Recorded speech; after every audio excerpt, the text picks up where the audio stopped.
Well, it's good to see you guys again. How are you doing? Good. We're good, I think. Okay. All right. Well, we're starting at the beginning of our third meeting together, all right? And I know last week we were working a little bit on effective communication, on, being able to express each other's views without it always leading to confrontation or an argument. So how has that been going for this last week? Again, let me talk. This last week we got into a big argument. Okay. And it got really physical and confrontational. Okay, how did it get confrontational? Well, we have recently been talking about our wedding, Mm-hmm. and I really want a big one. Okay. And he thinks that it's too much money, and he thinks that it's better to have a small one. Okay. And he just wasn't listening to me at all. So I had to yell, and even then he just blanked out. He wouldn't listen to me. So then I threw things, Okay. and then he started calling me psycho. Okay. So you weren't feeling heard, and so you started to raise your voice. And then after you raised your voice is when you threw things. Did you hit him with anything or just at the wall? No, just at the wall. Okay. All right. So, Anthony, talk to me a little bit about what was going through your mind when she started yelling. She doesn't really understand a reason. Okay. All right. So, up to that point, you guys were trying to have a conversation, right? So, it started off, I'm assuming, calmly and then escalated from there? Yeah. Okay. Okay. So, what do you think some of the reasons might be why you felt like you had to yell for him to hear you? Because he just doesn't understand how much a big wedding would really mean to me. And he knows that I've been thinking about this since I was a child. Okay. And he just wouldn't hear it. It was all about money, money, money. When we could really work for it if he wanted to put his mind to it. Okay. Okay. So, what I'm hearing is there's a little bit of financial stress kind of in between the two of you. There's some concerns as far as what you want to do and what you feel is reasonable to get done. But at the same time, I kind of want to dive deeper into why you feel like you need to yell for him to hear you, because that kind of more underlines that there's not some effective communication. So if you feel like you're having to yell for him to hear you, then I'm thinking what that means is you don't feel like he hears you when you're talking. So why do you think he doesn't hear you? I don't know. I So think does he respond when you say anything? Sometimes. Okay. But when he responds, is it that he's responding with an answer that you just didn't really want to hear? No. No? Maybe. Okay. So, talk to me a little bit about, has there ever been a time where you've been able to, raise your voice and yell and you did feel like you were heard? I can't recall. Okay. Okay. But it's leading to some confrontation now, right? Between the two of you? A little bit, yes. A little bit. Okay. Well, I mean, and that's pretty standard for most couples. I will tell you just from a human standpoint, really, when somebody starts yelling, most of the time the other person stops listening, because at that point they can no longer hear the words that you're saying, only the tone and the anger that you're using. And so the point that you're trying to make gets lost in that tone and in that anger. But it doesn't even matter because he wouldn't even listen to me when I was talking. Okay. So why do you think he wasn't listening to you? Because I was telling him how much I wanted this, Mm-hmm. and it's like he didn't even care. Okay. He was like, why can't you just be with a small wedding? Like, why does it have to be so big? And I just felt hurt, and I felt unheard and angry. Okay. Can you hear what she's trying to say as far as she's not feeling heard by you, and so that's what's causing her to escalate at the same time? Mm-hmm. And while I don't condone, the yelling and the throwing of things, I'm happy you didn't hit him with anything. At the same time, your message is getting lost in there. But he can hear you now. So this is something where we have to break down again about the effective communication. How can you get your point across to the other person and let them really hear what you're saying without, that message being lost in with the aggression and the anger and the yelling that comes with it. Right? Yeah. Okay. So let's start by identifying some high risk situations, things that are going to spark that anger in you that you know is going to come out. You know it's going to, really kind of push you to that edge. Because that's kind of that first step, is being able to be aware when you're hitting that point so that you can then take those steps to avoid doing that. So what are some high risk things? What are things that he does that pushes you to that point? Let me think. Just when I say I want something, and he's like, well, why can't you just have this instead? Why does it have to be just that? Okay. That gets me really angry. Okay. What do you feel? What is the physical response that you have in your body when you start getting angry? Just like to throw things. Before Be that, angry. every emotion comes with a physical response. So for a lot of people, when they get angry, they may start feeling heat flush through their cheeks, their hands start getting sweaty, their stomach might go in knots. There's always a physical response that's kind of your body's warning sign that says, hey, I'm hitting that boiling point. I get a headache. Okay, you get a headache. Good. Okay, so yeah, that's kind of your warning sign that says, hey, I'm getting frustrated, I'm getting angry right now. So when you get that headache, what are some things that you could do to kind of help calm yourself before continuing the conversation? I don't know. I guess I could go take a walk. All right. Okay. A do walk. Something away from the situation. Yeah. Do some deep breathing. Remove yourself from the room for a few minutes. Just because you walk away for a minute doesn't mean that the conversation has to end. It just means that you're going to take a minute to get yourself together to kind of reevaluate what is it that I really need to say and how do I want to say it before continuing the conversation and letting it escalate to that point where you're angry and aggressive. Right? Yeah. Okay. So when you start kind of feeling that headache, what are some, let's walk it through. You're angry, you're upset, you start feeling that headache. What are you going to do? Like, what do I actually do, or what am I gonna do next time? The next time. I think I'll just take a break from the situation. And right now, what prevents you from doing that now? Because I just want the situation to be over with really fast. Okay. So I want to keep going at it. Okay. Why do you feel like it needs to be over really fast? Because I don't like fighting. Okay. So what do you think about that, Anthony? The fact that she's admitting she doesn't like fighting. So what does that tell you? That she's very emotional about the subject. Right, yeah.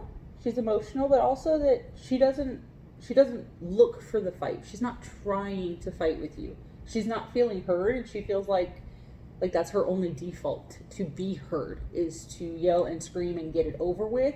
Mm-hmm. I guess hoping probably that he's gonna say, okay, you win, and then it's done. No, well, maybe. Maybe. Oh, it's okay to be honest about it.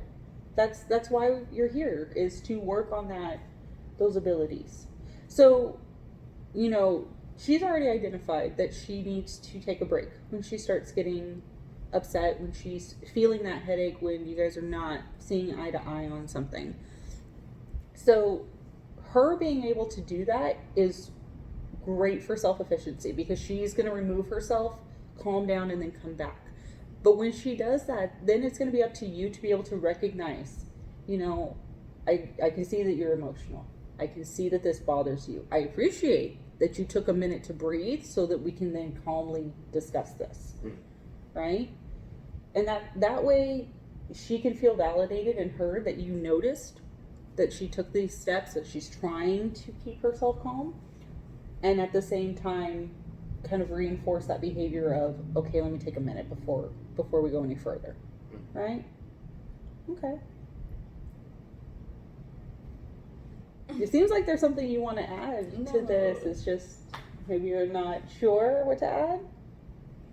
Mm. You don't know? No. Okay. What's you don't know?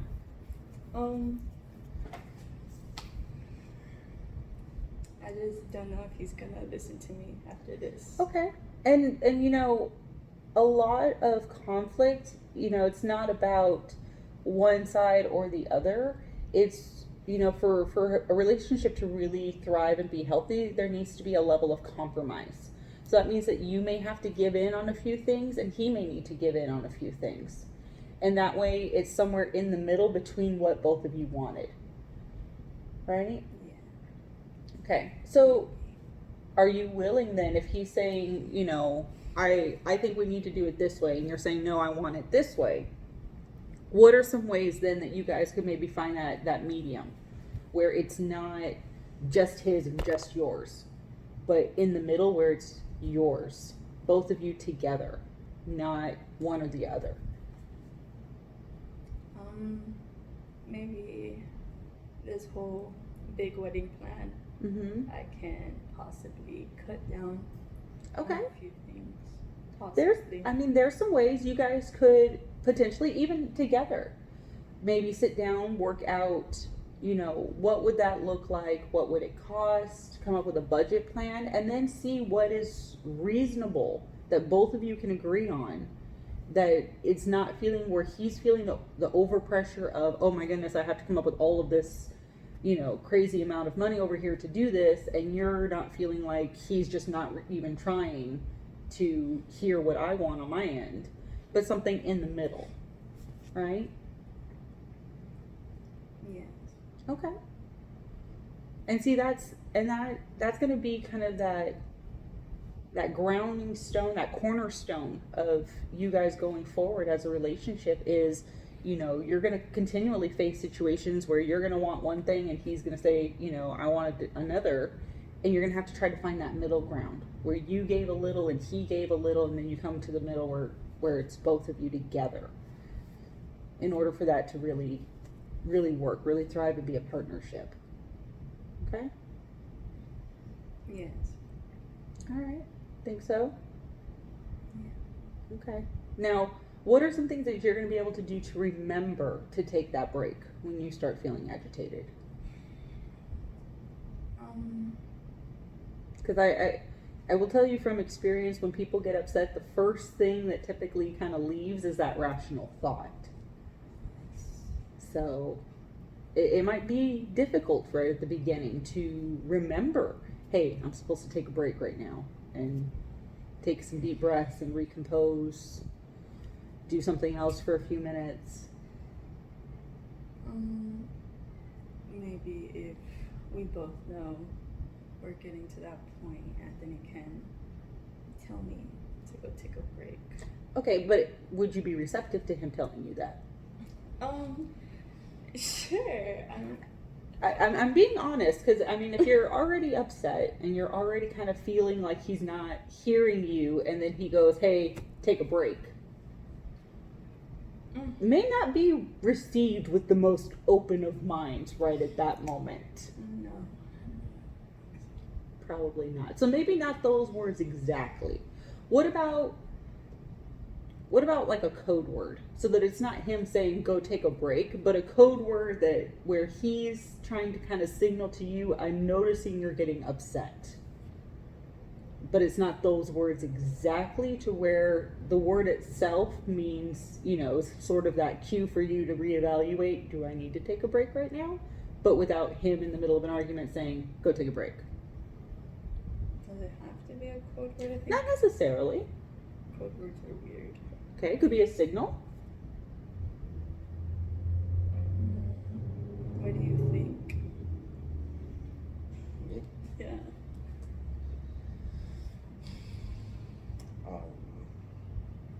And you know, it's an option, but I will tell you that really, in order for this to be, you know, successful long term, this is something that you're going to have to be able to practice to do, you know, without being, you know, told.